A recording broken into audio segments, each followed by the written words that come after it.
ദൈവഭക്തനായ ഒരു മനുഷ്യനിൽ ശത്രു കണ്ടെത്തുന്ന ഏറ്റവും പ്രധാനപ്പെട്ട രണ്ട് കാര്യങ്ങളാണ് അവൻ്റെ സന്തോഷവും അവൻ്റെ പാട്ടും എന്ന് കഴിഞ്ഞ ഭാഗങ്ങൾ നമ്മൾ പഠിക്കാനിടയായി തീർന്നു. അവൻ്റെ സന്തോഷത്തിൻ്റെ ആധാരം രക്ഷയാണ്.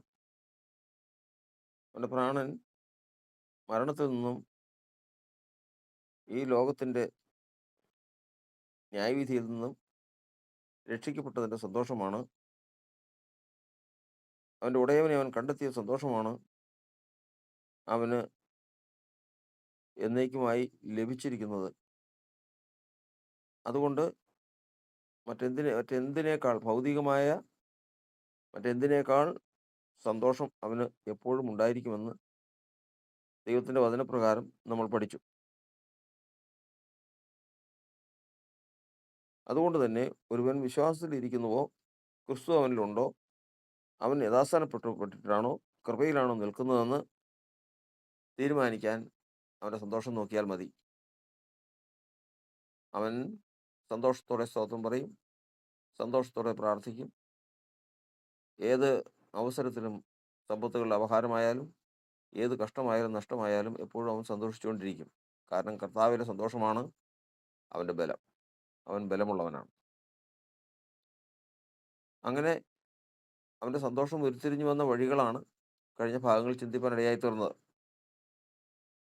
സ്വർഗത്തിലെ ഉത്തമ സമ്പത്ത്, പരമാർത്ഥ ഹൃദയം, സൗമ്യത എന്നിങ്ങനെ ദൈവഭക്തന്റെ സന്തോഷത്തിന്റെ ആധാരം വിവിധമായ കാരണങ്ങളാണ്. ഇന്ന് നമ്മൾ 1 ലേഖനം 1 6 വാക്യത്തിൽ എഴുതിയിരിക്കുന്ന വചനം ശ്രദ്ധിക്കാം.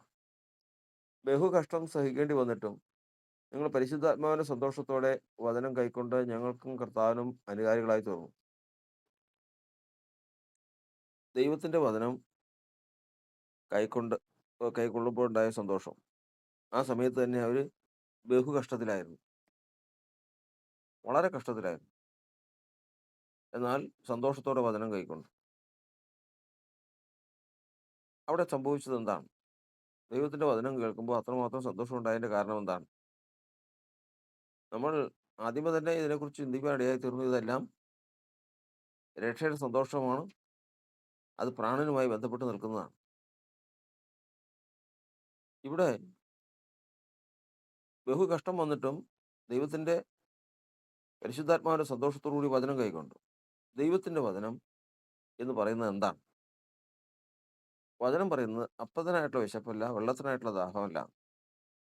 ദൈവത്തിന്റെ വചനത്തിന് വേണ്ടിയിട്ടുള്ള വിശപ്പും ദാഹവും തന്നെ ദൈവം ഈ ലോകത്തിലേക്ക് അയക്കുന്നു. മനുഷ്യൻ പുറമേയുള്ള ഈ മനുഷ്യനെ പോലെ തന്നെ നമ്മുടെ അകമേ വളരുന്ന ഒരു മനുഷ്യനുമുണ്ട്. പുറമേയുള്ള ഈ മനുഷ്യന് ആഹാരവും വെള്ളവും വായുവും ആവശ്യമായതുപോലെ തന്നെ അകമേയുള്ള മനുഷ്യനും ഇതൊക്കെ ആവശ്യമാണ്. ഇങ്ങനെ ജീവിക്കുന്ന ഒരു മനുഷ്യന്റെ അകത്തെ മനുഷ്യന്റെ ഭക്ഷണമാണ് വചനം. ആ വചനം പ്രവൃത്തിയായി തീരുമ്പോൾ അതവൻ്റെ ആഹാരം അവനിൽ ദഹിച്ച് ശരീരമായി തീരുന്നത് പോലെ വചനം അവനിൽ വിശ്വാസമായി പരിണമിച്ച് അനുസരണമായി തീർന്ന് ജീവനായി തീരുന്നു. എന്നാൽ കർത്താവിനെ അറിയുന്ന നാൾ വരെയും ഈ ഭക്ഷണം നമുക്കുണ്ടായില്ല. അപ്പോൾ അകത്തെ മനുഷ്യൻ എന്ത് ചെയ്തിരുന്നു? അതിന് ദൈവത്തിന്റെ വചനം എഴുതിയിരിക്കുന്നത്, അതിക്രമങ്ങളാലും പാപങ്ങളാലും മരിച്ചവരായിരുന്ന നമ്മയും അവൻ ജീവിപ്പിച്ചു. മുമ്പ് നമ്മൾ മരിച്ചവരായിരുന്നു. നമ്മുടെ അകത്തെ മനുഷ്യൻ മരിച്ചു കിടന്നവനായിരുന്നു. അതിക്രമങ്ങളാലും പാപങ്ങളാലും പാപത്താൽ മരിച്ചവനായിരുന്നു. അതാണ് പാപമോചനം തന്ന് കർത്താവ് എഴുന്നേൽപ്പിച്ചത്. ആ എഴുന്നേൽപ്പിച്ചവനാണ് ആഹാരം വേണ്ടത്. അവനാണ് ദൈവത്തിന്റെ വചനം ആഹാരമായി ലഭിക്കുന്നത്.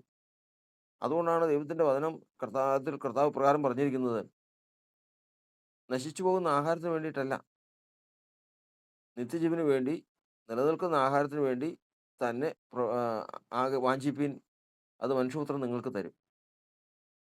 കർത്താവാണ് ഈ ആഹാരം തരുന്നത്. അത് ദൈവത്തിൻ്റെ വചനത്തിൽ നിന്നാണ്. ധാന്യവും വീഞ്ഞും വർദ്ധിച്ചപ്പോൾ ഉണ്ടായതിലും അധികം സന്തോഷം അവൻ ഞങ്ങളുടെ ഹൃദയത്തിൽ തന്നിരിക്കുന്നു എന്ന് വചനത്തിലുള്ളതുപോലെ, പുറമേ ഉള്ളവൻ്റെ ഭക്ഷണം എത്ര വലുതായിരുന്നാലും അതിനേക്കാളെല്ലാം ശ്രേഷ്ഠമായിട്ടുള്ള ഭക്ഷണവും അതിൽ കൂടിയുള്ള സന്തോഷവും അകത്തെ മനുഷ്യൻ അനുഭവിക്കുമ്പോൾ, അകത്തെ മനുഷ്യൻ അത് പ്രാപിക്കുമ്പോൾ കിട്ടും. പുറമേയുള്ള മനുഷ്യൻ്റെ വായിൽ ഭക്ഷണം രുചിച്ച് അത് കുടലിൽ പരിണമിച്ച് ശരീരത്തോട് ചേരുന്നത് പോലെ,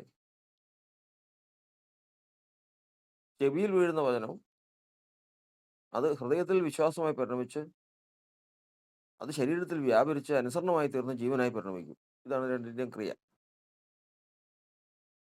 അതുകൊണ്ട്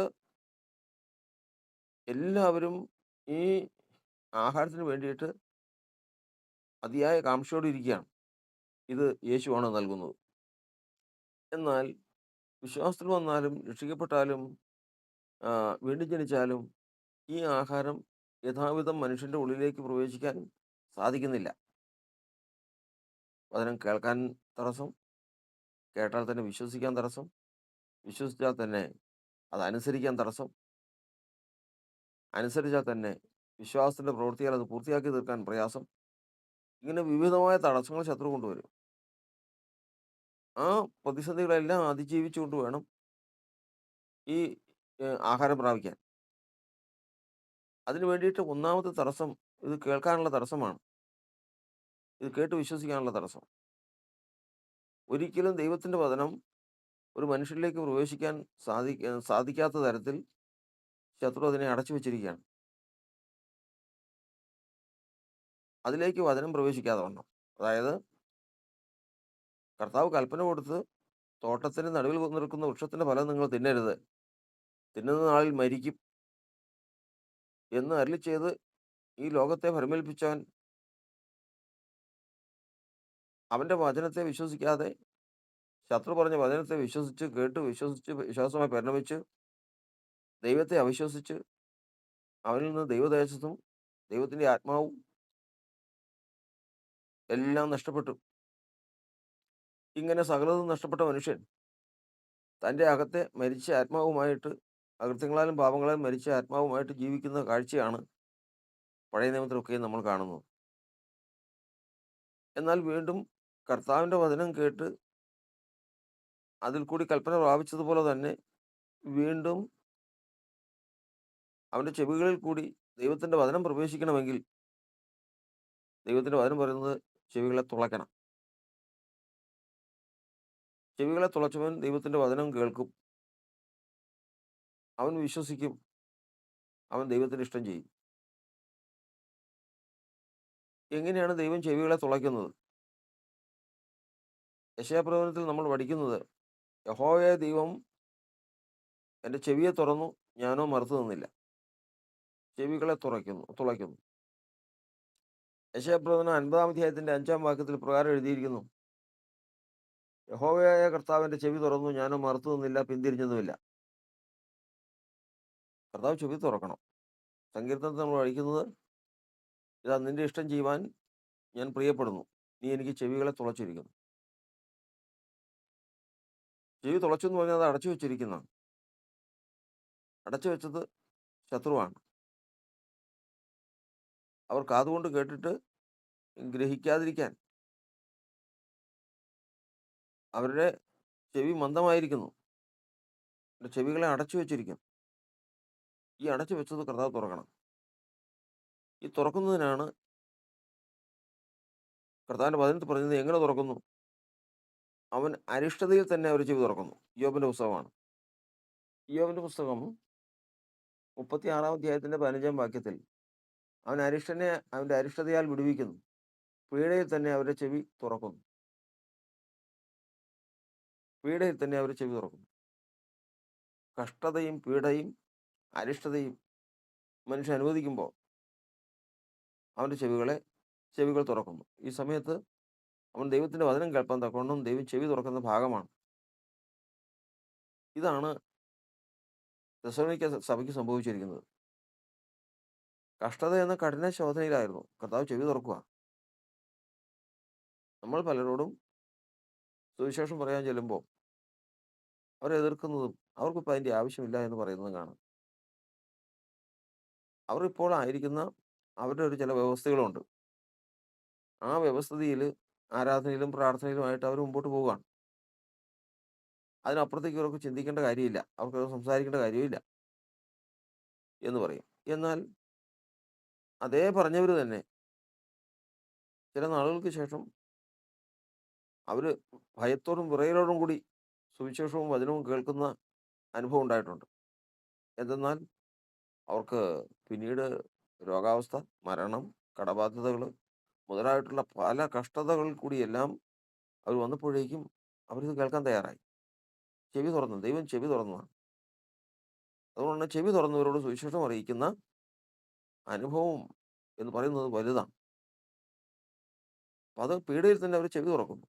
ഈ ചെവി തുറക്കുമ്പോൾ മറുത്തു നിൽക്കുന്നവരുണ്ട്. പീഡയിൽ ചെവി തുറക്കുമ്പോൾ അതിന് കീഴടങ്ങി കൊടുക്കുന്നവരുണ്ട്. തെസ്സലോനിക്ക സഭ അതിന് കീഴടങ്ങി കൊടുത്തു. അവരത്രയും കഷ്ടമുണ്ടായിട്ടും ആ കഷ്ടത വിട്ട് മാറിയില്ല. കർത്താവിന് വേണ്ടി തന്നെ നിന്നു. അങ്ങനെ അവർ ചെവി തുറന്നു.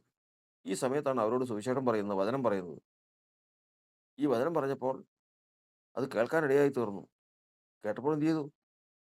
ഭയങ്കര സന്തോഷം. കാരണം എന്താണ്? അകത്തെ പ്രാണൻ, അവരുടെ ദേഹി അതിനുവേണ്ട ഭക്ഷണം കഴിക്കുക.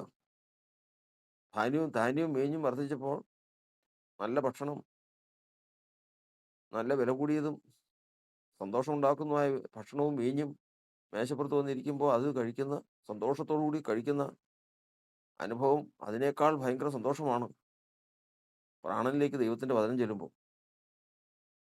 ആ പ്രാണനിലേക്ക് വചനം ചെല്ലുന്ന അവസ്ഥയെന്ന് പറയുന്നത് ചെവി തുളയ്ക്കുമ്പോഴാണ്. അങ്ങനെ അനേക കാലങ്ങളായിട്ട് വരണ്ടു കിടന്ന ആ ഹൃദയത്തിലേക്ക് ദൈവത്തിൻ്റെ വചനം ചെവി തുളച്ച് ചെല്ലുമ്പോൾ ഉണ്ടാകുന്ന സന്തോഷമെന്ന് പറയുന്നത് ഭയങ്കരമാണ്. അതുകൊണ്ടാണ് 1-ാം സങ്കീർത്തനത്തിൽ പറയുന്നത്, അവൻ ന്യായപ്രമാണത്തിൽ ന്യായപ്രമാണത്തെ രാപ്പകൽ ധ്യാനിക്കുന്നവൻ ഭാഗ്യവാനാണ്. അവരാണ് വലിയ കൊള്ള കണ്ടുകിട്ടിയവരെ പോലെ ഞാൻ തന്റെ ന്യായപ്രമാണത്തിൽ ആനന്ദിക്കുന്നു. വലിയ കൊള്ള കണ്ടുകിട്ടിയവരെ പോലെയാണ് അവർ സന്തോഷിക്കുന്നത്. അതാണ് വിശ്വാസത്തിൽ വന്നാൽ പ്രാണന് ന്യായപ്രമാണം ലഭിക്കുമ്പോൾ ദൈവത്തിൻ്റെ വചനം പ്രാണനിലേക്ക് ചെല്ലുമ്പോഴുണ്ടാകും സന്തോഷമെന്ന് പറയുന്നത് അത് ഭയങ്കരമാണ്. അത് ചെവി തുറന്നവർക്കാണ്. ആ ചെവി തുറക്കുന്നത് കഷ്ടതയിൽ കൂടിയും അരിഷ്ടതയിൽ കൂടിയാണ്. അത് ദൈവം ചെയ്യുന്നതാണ്. അവർക്കുണ്ടാകുന്ന സന്തോഷമെന്ന് പറയുന്നത് പ്രാണനിലേക്ക് ദൈവത്തിൻ്റെ വചനം കാലങ്ങളായിട്ട് ഭക്ഷണം കഴിക്കാതെയും വെള്ളം കുടിക്കാതെയും നടന്ന മനുഷ്യനെ അവന് ഭക്ഷണവും പാനീയവും കൊടുക്കുമ്പോൾ അവന് ഉയിര് വരുന്നത് പോലെ, അവന് ജീവൻ വയ്ക്കുന്നത് പോലെ, സന്തോഷം കൊണ്ട് ആർക്കുന്നത് പോലെ പ്രാണൻ ദൈവത്തിൻ്റെ വചനത്തിൽ സന്തോഷിക്കുന്ന സന്തോഷം അത് അവൻ്റെ രക്ഷയുടെ സന്തോഷത്തിൻ്റെ ആധാരമാണ്. അവൻ്റെ മുഖം രക്ഷയുടെ സന്തോഷത്തിൽ സന്തോഷിക്കുന്നതിൻ്റെ കാരണത്തിൽ ഏറ്റവും അതിപ്രധാനമായ ഒന്നാണ് അവൻ്റെ പ്രാണനിലേക്ക് ദൈവത്തിൻ്റെ വചനം ചെല്ലുന്നത്.